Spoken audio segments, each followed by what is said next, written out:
Manchester City come from behind to ease past Fulham in the FA Cup. There is a culture of not wanting the round thing when playing Manchester City. You can have that, we don't want it.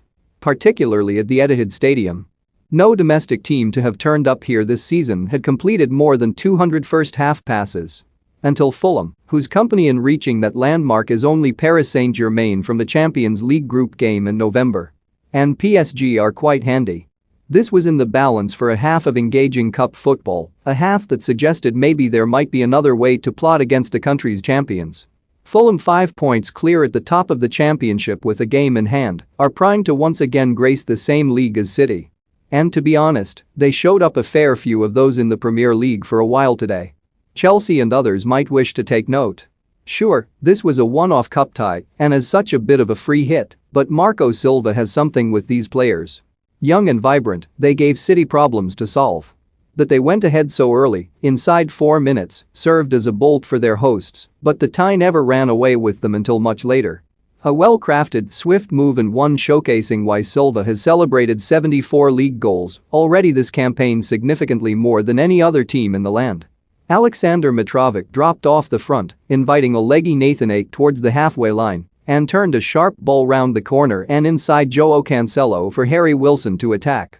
In a muddle, Cancelo could only watch Wilson's stab with the outside of his boot, and the unmarked Fabio Carvalho gratefully accepted.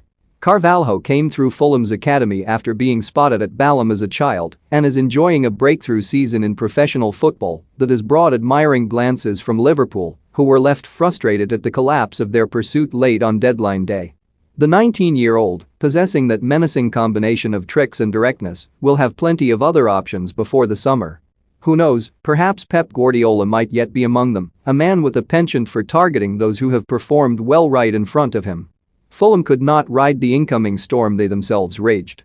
City restored parity within 2 minutes courtesy of Ilkay Gundogan and were then ahead after 13 minutes once John Stones had headed in Kevin De Bruyne's corner. If it was not done then, the contest certainly was just before the hour. City came out from the break with renewed vigor and 2 Riyad Mahrez goals sent them safely into the 5th round of a competition Guardiola has not always enjoyed. Mahrez's first was from the spot and owed everything to Jack Grealish, swaying past defenders on the edge of the box before Joe Bryan came clattering into him. The Algerian's second was of Fulham's own making. City crowded out Harrison Reed on halfway and, once they turned him over and Tosin Adarabioyo had wandered up the pitch, De Bruyne broke and squared for Mahrez to find the far corner.